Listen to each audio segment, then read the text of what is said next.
ಆಸ್ತಿ ವಿವಾದ ಹಿನ್ನೆಲೆ ಮನೆ ಮುಂದೆ ಬಂದು ರೌಡಿಸಂ ಮಾಡ್ತಾ ಇದ್ದಾರೆ. ಇಡೀ ಕುಟುಂಬವೇ ಬಂದು ಮನೆ ಮುಂದೆ ಗಲಾಟೆಯನ್ನ ಮಾಡ್ತಾ ಇದೆ.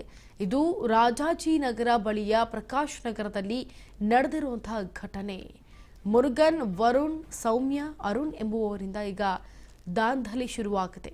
ಇದು ಕೇವಲ ಆಸ್ತಿ ವಿವಾದದ ಹಿನ್ನೆಲೆಯಲ್ಲಿ ಮನೆ ಮುಂದೆ ಬಂದು ರೌಡಿಸಂ ಮಾಡ್ತಾ ಇರೋದು. ಇಡೀ ಕುಟುಂಬವೇ ಬಂದು ಮನೆ ಮುಂದೆ ಗಲಾಟೆ ಮಾಡ್ತಾ ಇದೆ. ಇದು ರಾಜಾಜಿನಗರ ಬಳಿಯ ಪ್ರಕಾಶ್ ನಗರದಲ್ಲಿ ನಡೆದಿರೋ ಘಟನೆ.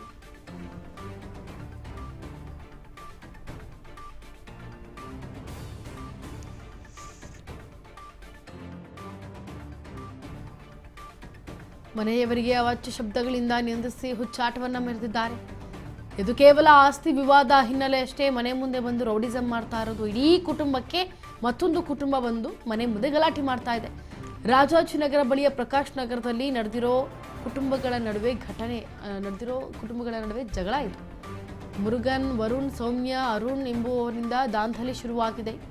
ಮನೆಯ ಗೇಟ್ ಮುಚ್ಚಿದ್ರೂ ಸಹ ಗೇಟ್ಗೆ ಒದ್ದು ಹುಚ್ಚಾಟವನ್ನ ಮೆರಿತಾ ಇದ್ದಾರೆ. ನೋಡಿ ದೃಶ್ಯಾವಳಿಗಳನ್ನು ಗಮನಿಸಿ.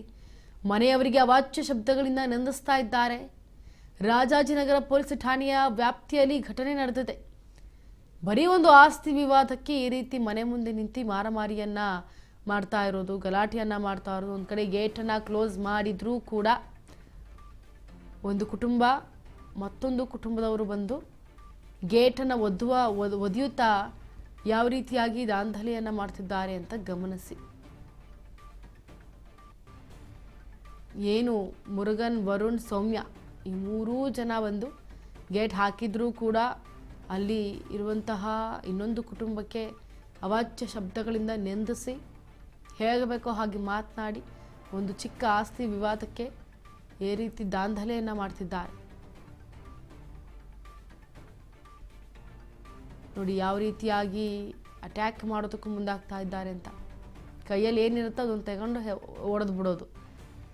ಸೊ ಈ ರೀತಿ ಆಸ್ತಿ ವಿವಾದಕ್ಕೆ ಗಾಂಚಲಿ ಮಾಡ್ತಾ ಇರೋದು ಯಾಕೆ? ಅದರ ಬದಲಾಗಿ ಪೊಲೀಸ್ ಸ್ಟೇಷನ್ಗೆ ಹೋಗಿ ಒಂದು ಕಂಪ್ಲೇಂಟ್ ಕೊಟ್ಟರೆ ಸಮಸ್ಯೆ ಬಗ್ಗೆ ಹರಿಯುತ್ತಲ್ಲ.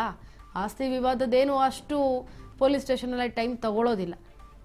ಸೊ ಆಸ್ತಿ ವಿಚಾರಕ್ಕೆ ಸಂಬಂಧಪಟ್ಟಂತೆ ಏನೇ ಇದ್ದರೂ ಎಲ್ಲ ಬಿಲ್ಗಳನ್ನು ತರಿಸ್ತಾರೆ, ಏನು ಡಾಕ್ಯುಮೆಂಟ್ ಇದೆ ಅದನ್ನು ತರಿಸ್ತಾರೆ. ಅದನ್ನು ನೋಡಿ ಕೂಲಂಕುಷವಾಗಿ ಮಾತನಾಡಿ ಒಂದು NCR ಅನ್ನು ಹಾಕಿ ಈ ರೀತಿ ನಿಮ್ಮದಿದೆ, ಈ ರೀತಿ ನಿಮಗಿಲ್ಲ, ಇದಕ್ಕೆ ನಿಮಗೆ ಸಂಬಂಧ ಪಡೋದಿಲ್ಲ ಅಂತ ಹೇಳ್ತಾರೆ. ಒಂದು ವೇಳೆ ಏನಾದರೂ ಅದು ಪೊಲೀಸ್ ಠಾಣೆಯಲ್ಲೂ ಕೂಡ ಏನಾದರೂ ನಿಮಗೆ ಸರಿ ಅನ್ನಿಸ್ಲಿಲ್ಲ, ನಮಗೆ ಇದು ನಮಗೆ ಇನ್ನೂ ತೊಂದರೆ ಆಗುತ್ತೆ ಅಂತ ಅನ್ನೋ ನಿಟ್ಟಿನಲ್ಲಿ ಏನಾದರೂ ನಿಮಗೆ ಆಲೋಚನೆಗಳು ಬಂದರೆ ನೀವು ಕೋರ್ಟ್ ಮೊರೆ ಡೈರೆಕ್ಟಾಗಿ ಹೋಗಬಹುದು.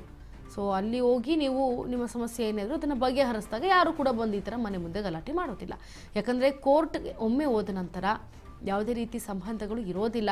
ಜೊತೆಗೆ ಈ ರೀತಿ ದಾಂಧಲೆ ಏನಾದರೂ ಮಾಡ್ತು ಅಂತಂದರೆ ಅದು ನಿಮಗೆ ಪ್ಲಸ್ ಪಾಯಿಂಟ್ ಆಗುತ್ತೆ. ಸೊ ನೀವು ಇದನ್ನು ಗಮನಿಸ್ಕೊಂಡು ಯಾಕೆ ನೀವು ಪೊಲೀಸ್ ಸ್ಟೇಷನ್ನ ಹತ್ತಿರದ ಬಳಿ ಹೋಗಿ ಈ ರೀತಿ ಮಾತನಾಡಿದಿದ್ರೆ ಬಹುಶಃ ನೀವು ಈ ಗಲಾಟೆಯನ್ನು ಮಾಡಿ ಮಾನ ಮರ್ಯಾದೆಯನ್ನು ತೆಗೆದುಕೊಳ್ಳುವಂಥ ಚಾನ್ಸಸ್ ಕಮ್ಮಿ ಇರ್ತಾ ಇತ್ತು. ಆದರೆ ಈ ರೀತಿಯಾಗಿ ನೀವು ಜಗಳವನ್ನು ಮಾಡಿ, ಈಗ ನೀವು ಎಷ್ಟೇ ಜಗಳ ಮಾಡಿ ಏನೇ ಮಾಡಿದ್ರು ನಿಮಗೆ ಕೆಟ್ಟ ಹೆಸರು ಬಂತೆ ವಿನಃ ಆಸ್ತಿ ಅಂತೂ ಸಿಗಲಿಲ್ಲ ಅಲ್ವಾ? ಈ ಒಂದು ಏನು ವಿವಾದ ನಡೀತಾ ಇದೆ ಇದು ಪೊಲೀಸ್ ಸ್ಟೇಷನಲ್ಲಿ ಬಗೆಹರಿಲಿಲ್ಲ ಅಂದರೆ ನೀವು ಕೋರ್ಟ್ ಮೊರೆ ಹೋದರೆ 100% ಬಗೆಹರಿಯುತ್ತೆ.